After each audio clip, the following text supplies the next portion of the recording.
오늘 열왕기상 2장 말씀을 중심으로 두 번째 다윗의 유언 두 번째 시간을 나누겠습니다. 지난주에 이어서 유언에 대해 살펴볼 텐데, 다윗이 죽기 전에 그의 아들 솔로몬을 불러 은밀하게 세 사람에 대한 처리를 당부합니다. 그 첫 번째가 요압이라고 하는 평생 동안 다윗과 함께 있던 군대 장관, 그 사람을 그냥 평안히 죽게 내버려 두지 말라고 합니다. 두 번째가 오늘 성경에 나오는 시므이인데, 그도 죄 없다고 여기지 말고 그도 죽이라고 명령합니다. 세 번째 사람은 바르실레인데, 이 사람에 대한 은혜를 평생 동안 너가 기억하고 날 대신하여서 갚으라고 유언합니다. 오늘은 두 번째 시므이에 대한 유언을 중심으로 말씀을 나누겠습니다. 이 시므이라고 하는 사람이 성경에 처음 등장하는 장면은 다윗이 압살롬의 난을 피하여서 도망할 때입니다. 여러분, 다윗은 평생 동안 전쟁터에서 산 사람이라 해도 과언이 아닙니다. 그가 17 소년의 때에 아버지 심부름으로 전쟁터에 형들 안부 부르러 나갔다가 블레셋의 골리앗이라고 하는 어마어마한 거인과 첫 싸움을 치렀습니다. 여러분, 그 이후에도 그는 수많은 전쟁을 치른 사람입니다. 전쟁이라는 것이 그렇죠. 이게 10번 이기다가도 한 번만 지면은 끝장나는 것입니다. 어쩌면 다윗은 평생을 이 살얼음판 같은 그런 날을 살아왔다고 해도 과언이 아닌 것입니다. 그런데 그런 대적들은 이스라엘의 주변에 있던 블레셋, 모압, 암몬 등등의 나라들은 늘 적이니까 이기고 점령하고 싸우고 하는 것은 당연하지만, 제가 생각할 때 다윗에게 가장 힘든 일은 그의 아들인 압살롬이 지금 아버지를 대항하여서 난을 일으켰습니다. 여러분, 아들에게 피해서 도망가는 그 아버지의 마음, 아버지의 모습을 한번 여러분 생각해 보시기 바랍니다. 얼마나 그가 비참하고 고통스럽겠습니까? 여러분, 이 압살롬이라고 하는 다윗의 아들은요, 성경에서 최고의 미남으로 설명하고 있습니다. 성경에서 뭐라고 말하냐 하면은 머리부터 정수리부터 발끝까지 점 하나 티 하나 없는 사람이다. 이렇게 정말 얼굴은 잘생기고 조각미남이고 깨끗한 피부를 가지고 머리숱도 많고 이런 그런 최고의 청년이었어요. 그러다 왕자이죠. 그러니까 이 압살롬이 왕자의 신분을 가지고 몇 년 동안 나가서 백성들을 다정다감하게 대합니다. 그들과 악수하고 포옹합니다. 그리고 그들의 소원과 마음을 다 헤아려 줍니다. 그리고 안아줍니다. 이런데 성경은 뭐라 표현하고 있나 하면은 압살롬이 백성들의 마음을 훔쳤더라. 도둑질했다는 것입니다. 그렇게 한 3년의 기간을 가지고 백성들이 마음을 싹 빼앗은 뒤에 아버지를 대항해서 이때쯤 되면 내가 아버지를 이기고 왕의 자리를 차지하겠다는 마음을 가지고 난을 일으킵니다. 예? 다윗에게 속하였던 그 신하들을 자기 밑으로 불러 모아서 난을 일으키는 것입니다. 여러분, 아들이 아버지를 죽이려고 난을 일으킨다는 것, 이건 누가 상상할 수 있겠습니까? 다윗도 전혀 생각지도 못하고 상상치도 못한 일이 그에게 일어났습니다. 그러게 아무런 대비도 준비 없이 생명을 위해서 도망가야 되는 그 심정이 얼마나 고통이 크겠습니까? 그러한 다윗의 모습을 성경은 이렇게 기록하고 있습니다. 사무엘하 15장 30절 함께 읽겠습니다. 시작. 다윗이 감람산 길로 올라갈 때에 그의 머리를 그가 가리고 맨발로 울며 가고 그와 함께 가는 모든 백성들도 각각 자기 머리를 가리고 울며 올라가니라. 아멘. 여러분, 머리를 가린다는 것은 부끄럽다는 얘기입니다. 수치스럽다는 얘기죠. 여러분, 아들에게 쫓겨 도망가야 되는 그 아버지 마음이 얼마나 부끄럽고 고통스럽겠습니까? 그래서 발에 신발도 제대로 신지 않고 왕이 말을 타거나 아니면 마차를 타거나 이것도 아니고 맨발로 울며 지금 감람산 고개를 넘어서 가고 있는 것입니다. 이것은 육체적으로도 힘들 뿐 아니라 아들에게 배신당하고 아들에게 버림당한 그 마음, 정신적으로 얼마나 고통스럽겠습니까? 그런데 다윗이 도망가는 그 일행 건너편 언덕에 등장한 것이 시므이인 것입니다. 이 시므이는 베냐민 집하고 사울의 친척이었습니다. 여러분, 이스라엘 1대 왕인 사울과 이스라엘 두 번째 왕인 2대 왕인 이 다윗은 사실은 장인과 사이지만 그런 사이보다는 오랜 시간 동안 정치적인 라이벌로 있었습니다. 사울은 다윗을 끊임없이 죽이려고 했습니다. 왜요?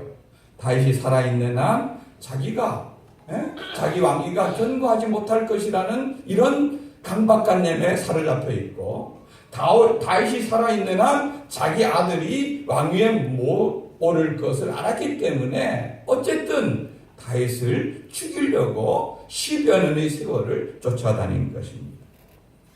그래서 다윗은 이 정말 풀 수 없는 이 문제, 자기 해결할 수 없는 이 문제 때문에 억울한 누명을 쓰고, 다윗은 10여 년 동안 그 사울의 칼을 피하여서 이 광야에서 저 광야로, 다른 나라로, 어떤 때는 자기 생명을 위해서 미친 척도 하고 배고파 굶주린 적도 있고 많은 어려움을 겪으면서 지나갔습니다.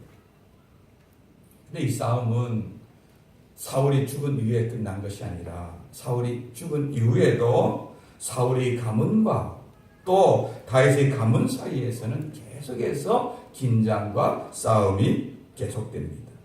사무엘하 1장 3장 1절에는 이렇게 설명하고 있습니다. 우리 앞을 보고 읽어봅니다. 시작. 사울의 집과 다윗의 집 사이에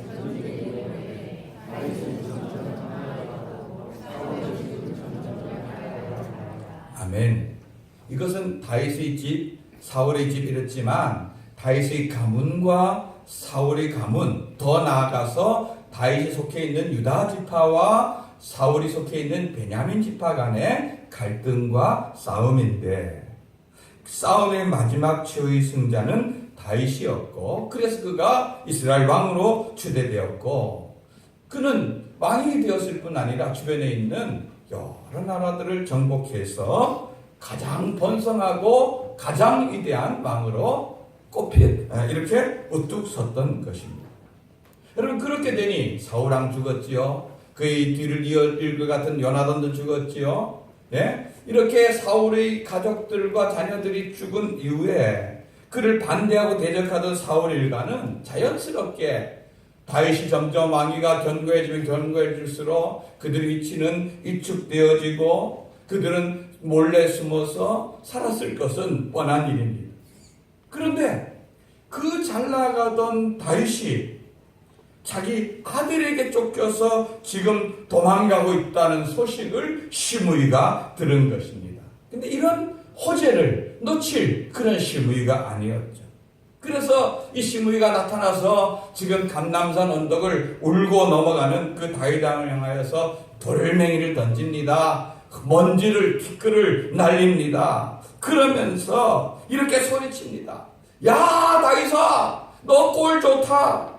너가 사울왕을 몰아내고 왕위에 오르더니 이제는 아들에게 쫓기는 신세가 되었구나. 하나님께서 내가 행한 대로 다 갚는 것을 내가 본다. 이렇게 외치는 것입니다. 여러분, 이거는 마치 우리가 어떤 상처난 곳에다가 거기다가 고춧가루 뿌리는 것과 같이 아프지 않겠습니까? 그죠? 상처가 나서 피가 흐르는 것도 아픈데 거기다가 약을 발라주고 반창고를 붙여주고 해도 그 아픔이 가시지 않을 텐데 거기다가 고춧가루를 뿌리고 소금을 뿌리고 이렇게 되면 얼마나 그 속이 아프고 힘들겠습니까? 그 말을 듣던 다윗의 두 아들이 또 억울하고 그래서 다윗에게 말합니다. 왕이여, 내게 명령만 내려주세요. 우리가 도망가고 지금 급한 상황이지만 저 당장 달려가서 저 쥐새끼 같은 저놈을 죽여버리고 싶습니다. 그런데 다윗은 이렇게 말합니다. 얘들아, 지금 내 아들도 나를 죽이려고 하는 판에 저 베냐민 사람이 나를 저주하는 것 당연한 일 아니냐. 내비둬라. 오히려 하나님께서 이런 아픔을 하나님께서 헤아려 주시고 나를 다시 돌아가게 한다면은 그것이 내게 족하지 않겠느냐 하면서 이 저주를, 이 악담을, 그게 날아오는 그 돌멩이와 먼지를 다 뒤집어 쓰고 그걸 맞으면서 이 언덕을 넘어가는 것입니다. 여러분, 아들이 쫓겨가는 그 피난길만 해도 힘든데 이런 저주까지 들어야 되는 그 마음, 그 심령이 얼마나 고통스럽고 힘들겠습니까? 그런데 그렇게 해서 끝날 것 같던 다윗이 수습되어지고 그 압살롬의 난을 제압하고 다시 예루살렘으로 복귀하게 되었습니다. 그럼 그럴 때 가장 겁낼 사람은 누구겠습니까? 시므이죠. 왜요? 자기가 저지른 죄가 있잖아요. 그 위기를 느낀 겁니다. 야, 이대로 있다가는 다윗 왕위에 오르는 날 나는 곧 제삿날이다. 이 생각이 든 거죠. 그래서 이 약삭빠른 시므이가 그걸 모를 리가 있겠습니까? 그래서 요단을 건너서 복귀하는 왕 앞에 제일 먼저 이 시므이가 나갑니다. 근데 혼자 나가는 게 아니라 혼자 나가면은 자기 생명을 보장 못 하잖아요. 그는 자기 베냐민 지파에서 자기를 추앙하고 자기를 돕는 사람을 1000명을 대동해서 나갑니다. 그 뒤에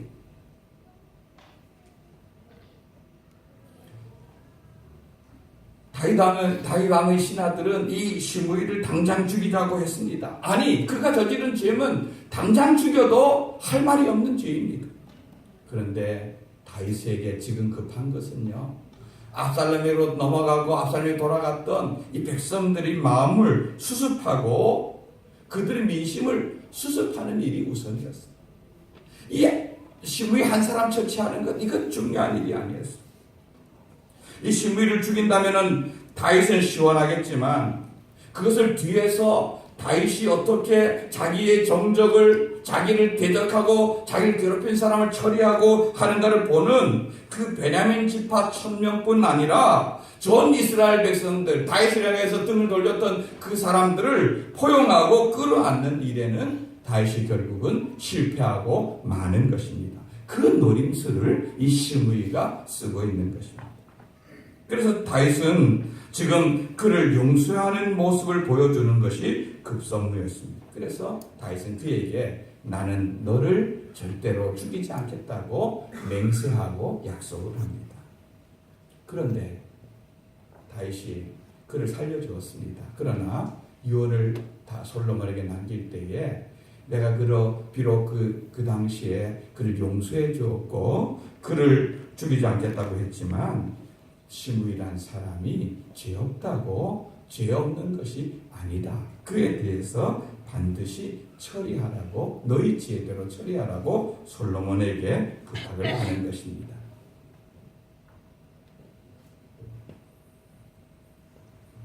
솔로몬은 그래서 오늘 말씀해 보면은 그 시므이를 불러서 너는 이제 예루살렘을 벗어나서는 안 된다.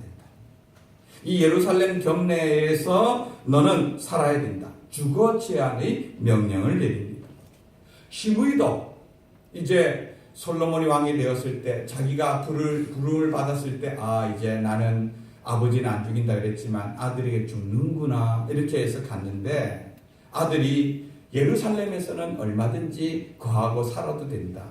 여러분, 이것만 해도 시므이에게는 굉장히 과분한 처분인 것입니다. 그런데 오늘 성경에 보면은 3년이 지난 뒤에 이 시므이 종이 다른 나라로 도망하는 사건이 발생합니다. 여러분, 그런데 그 종을 잡으려면은 예루살렘을 벗어나야 되는데, 그러면 그때 이 시므이에게 뭐가 생각이 나야 되겠습니까? 예루살렘을 벗어나면은 내 생명은 보장받지 못한다는 것이, 이거는 왕이 내린 최후의 명령인 것입니다. 그런데 그것을 그는 까맣게 잊어버렸는지 자기 종을 찾으러 갔다가 와서 결국은 죽임당하는 것이 그 인생인 것입니다. 여러분, 그러면은 이 시므이가 도대체 어떤 죄를 저질렀고 어떻게 되었는지 같이 살펴보길 원합니다. 첫째는 지독한 편견인 것입니다. 여러분, 사람이요, 어떤 자신의 고정적인 생각, 고정적인 틀에 갇히면은 얼마나 심한 편견을 가질 수 있는가를 이 시므이가 잘 보여주는 것입니다. 모든 사람들이 성향에 따라서, 아니 그 사람이 자라온 환경이나 배경에 따라서 우리 정치도 보수가 있고 진보가 있죠. 사실은 이것이 잘 서로 견제하고 균형 잡힐 때에 그 나라가 발전하고 잘 할 수 있습니다. 어느 쪽이 다 옳다고만 얘기할 수 없습니다. 그런데 문제는 이것 가운데서 완전히 좌측으로 가는 거나 완전히 우측으로 가서 극과 극으로 대립하는 이런 나라나 이런 사람들의 사상이나 이런 생각들은 굉장히 위험하고 정말 어려운 상태에 있게 되는 것을 볼 수가 있습니다. 우리도 지금 신문이나 여러 가지 뉴스로 지금 가장 요 근래에 떠들어가는 것이 5.18 그 민주항쟁 운동에 대해서 한쪽에서는 지금 이것이 북한의 군인들이 내려와서 저지른 일이고 그 5.18을 제압하고 한 전두환을 민족의 영웅이라고 말을 하고, 한쪽에서는 지금 그것에 대해서 분노하고 또 그때 당한 사람들은 그것에 대해서 이것은 이 사람들에 대해서 처치해야 된다고 하는 이런 극과 극의 부딪힘이 우리나라에도 있는 것을 볼 수가 있습니다. 그런데 사람이 이렇게 한쪽에 편견에 빠지면요, 아무리 그 사람이 정말 박사고 뭐 해도 다른 자기 쪽의 시선으로만 다른 쪽을 보지 다른 쪽의 생각과 실체에 대해서는 전혀 이제 대화가 안 되는 이런 상태에 가는 것을 볼 수가 있습니다. 여러분, 이 시므이는요, 다윗이 지금 아들에게 피해서 도망가는 이유를 그는 뭐라고 말하고 있습니까? 야 다윗아, 너가 무고한 사울 족속을 죽인 죄값을 하나님께서 너에게 갖고 있다, 이렇게 믿고 그렇게 소리치고 있습니다. 정말 시므이는 그렇게 생각했기 때문에 그런 시각에서 다윗을 바라본 것입니다. 여러분, 그러면 그것이 정말인가? 성경에서 그렇게 말하고 있는가? 하는 걸 우리가 살펴봐야 되겠죠. 여러분, 아무리 성경을 살펴봐도, 제가 살펴봐도 이 다윗이 사울과 그 가족을 죽이거나 핍박한 기록을 찾아볼 수가 없습니다. 오히려 무고한 다윗, 골리앗을 죽이고 나라를 구한 그 다윗을 사울이 죽이려고 10여 년 동안 쫓아다닌 사실을 보여주고 있습니다. 오히려 그 도망다니는 그 시간 속에서 2번이나 하나님이 그 사울을 죽일 수 있는 기회를 다윗에게 주지만, 하나님께 기름 부음 받은 자를 내 힘으로, 내 독단적으로 처리할 수 없다. 하나님께서 그 생명 거두실 때까지 나는 그를 해치지 못한다. 여러분, 이 싸움은, 저 사람은 나를 죽이려 하는데 나는 그 사람을 죽이지 못하는 이 정말 끝없고 지긋지긋한 이 싸움을 10여 년 동안 다윗은 싸워서 승리한 사람이 아닙니까? 그리고 왕이 된 이후에도 여러분, 사울이 손자를 찾아냈습니다. 황무지에 숨어서 다윗에게 발각되면 죽을 것 같이 여겨졌던 무비보셋이라고 하는 요나단이 쫄뚝발의 아들을 그가 찾아내서, 그 무비보셋이 올 때는 내 인생은 이제 여기서 끝이 났구나 생각했지만 다윗이 그를 불러다가 사울에게 전에 있었던 모든 재산을 그에게 다 줍니다. 그리고 그 무비보셋에게는 자기 상에서 왕자들과 똑같이 먹을 수 있는 특권을 주는 것입니다. 여러분, 이게 어쩌면 다윗에게는 원수의 그 아들 손자들까지라도 다 품어주고 용서해 준 것이 다윗의 실제적인 모습이었습니다. 어떤 정치적인 보복이나 어떤 무고하게 죽였다는 것을 성경에서는 우리에게 보여주지 않고 있습니다. 아마도 이 시므의 마음속에는 오랜 세월 속에서 사울의 가문은 점점 쇠락해 가고 다윗의 가문은 점점 일어나는 것을 시기하는 마음, 그리고 그 원인을 상대에게서 찾고자 하는 그 마음 속에서 이런 편견이 자리 잡게 된 것입니다. 여러분, 사람이요, 진정한 자기 모습을 보지 못하면은 이런 편견에 빠지기가 쉬운 것입니다. 그리고는 모든 원인과 모든 책임을 상대방에게 돌립니다. 즉, 나는 의롭고 나는 잘못한 것이 없고 너는 나쁘고 너의 모든 책임이 이 결과를 만들어냈다, 이렇게 하는 것입니다. 이 공식에 사로잡히면요, 자신의 잘못, 자신의 죄는 보이지 않고 모든 원인을 상대방에게서만 찾습니다.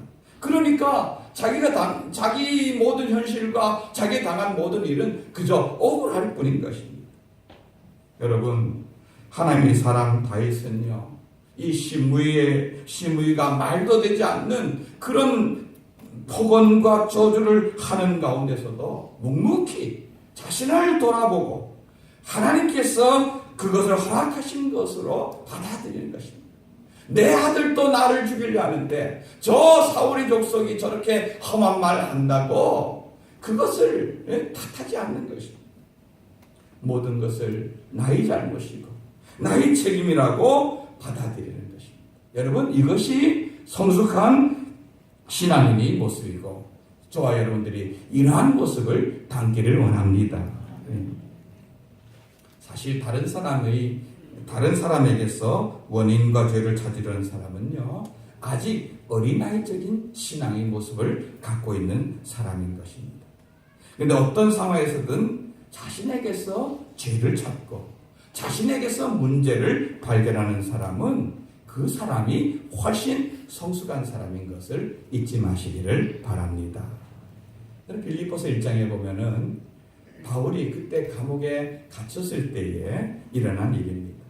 그에게 들려오는 소문이 두 가지 소문이었습니다. 하나는 바울 사도가 복음을 전하다가 예수님 때문에 감옥까지 갇혀서 이 고생한다는 얘기를 듣고 많은 그리스도인들이 바울 선생님은 저렇게 감옥에까지 가면서 복음 전하기 위해 쓰는데 우리는 이렇게 자유로운 환경에서 더 열심히 전해야 하지 않겠는가, 이렇게 도전을 받아서 전하는 사람들이 곳곳에서 많이 일어났습니다.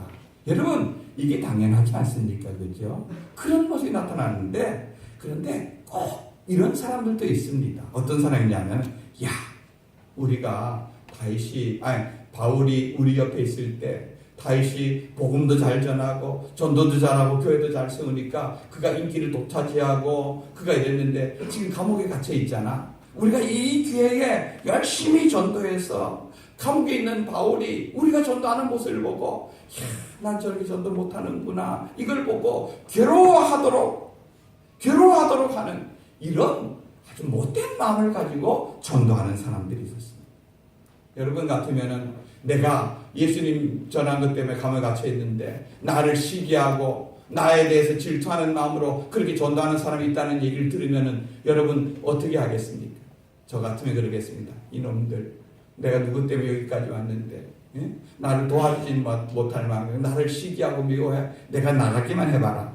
내가 나가기만 해봐라. 혼내줄 거다. 이렇게 하지 않겠습니까? 그런데 바울은 이렇게 말합니다. 빌립보서 1장 18절 읽어봅니다. 시작. 그러면 무엇이냐? 거칠애로 하나 참으로 하나 무슨 방도로 하든지 전파되는 것은 그러니 이로써 나는 기뻐하고 또한 기뻐하리라. 아멘. 그 사람들이 정말로 나를 좋아하고 존경하고 사랑해서 그렇게 하든지 아니면 이 기회에 자기들 이상 높이고 자기 자리 차지하려고 하든지 껍데기로 그렇게 하든지 진짜로 그렇게 하든지 결국 그들은 그것을 이유로 예수님 증거하지 않느냐, 예수님 드러내려고 하지 않느냐. 예수님이 드러나고 예수님만 전파된다면은 나는 그들이 무시당하고 그들에게 무시당하고 그들이 나를 좀 이렇게 업신여겨도 나는 괜찮다. 나는 그래도 예수님만 전파된다면 너무너무 좋다. 어떤 자존심도 자기에 대한 어떤 반감도 어떤 그 사람들에 대한 미움도 없이 오직 예수님 때문에 기뻐하고 예수님 때문에 좋아하는 이 바울이 성숙한 모습을 볼 수가 있는 것입니다. 사람을 보는 것이 아니라 하나님의 관점에서 모든 일을 보는 거죠. 이게 다윗과 바울 등 믿음이 성숙한 사람들 속에서 잘못은 나에게서 찾고 그리고 예수님 높여지는 그것을 바라보는 이 시각, 이 눈, 이런 모습들 여러분 저와 여러분의 신앙의 모습들이 이런 자리까지 이르기를 주님의 이름으로 축원드립니다. 여러분 두 번째는요. 이 신부에게는 진정한 회개가 없었습니다. 아까 말씀대로 다윗이 압살롬의 난을 제압하고 궁으로 돌아올 때 제일 먼저 나온 것이 시므이였다고 했지요. 그때 다윗에게 이렇게 말합니다. 한번 사무엘하 19장 19절 20절 읽어봅니다. 시작. 왕께 아뢰되 내 주여 원하건대 내게 죄를 돌리지 마옵소서. 내 주 왕께서 예루살렘에서 나오시던 날에 종의 패역한 일을 기억하지 마시오며 왕의 마음에 두지 마옵소서. 왕의 종 내가 범죄한 줄 아옵기에 오늘 요셉의 온 족속 중 내가 제일 먼저 내려와서 내 주 왕을 영접하나이다 하니. 이 말은 뭐예요? 왕이야 지난 일 다 지나간 거 아닙니다. 지난 일 생각하지 말고 마음에 두지 마세요. 그때 내가 사실은 잘못된 것을 알기 때문에 어느 누구보다도 제일 먼저 마중 나오지 않았습니까? 그러니까 이 마중 나온 정성을 잘 헤아려 주시고 지난날의 모든 일들은 한순간 싹 지우개처럼 지워버렸으면 좋겠습니다. 이렇게 얘기하는 겁니다. 여러분 지금 이게 자기 죄에 대해서 얘기하는 사람이 할 모양입니까? 왕이요, 제가 정말 잘못했습니다. 제발 한 번만 용서해 주세요.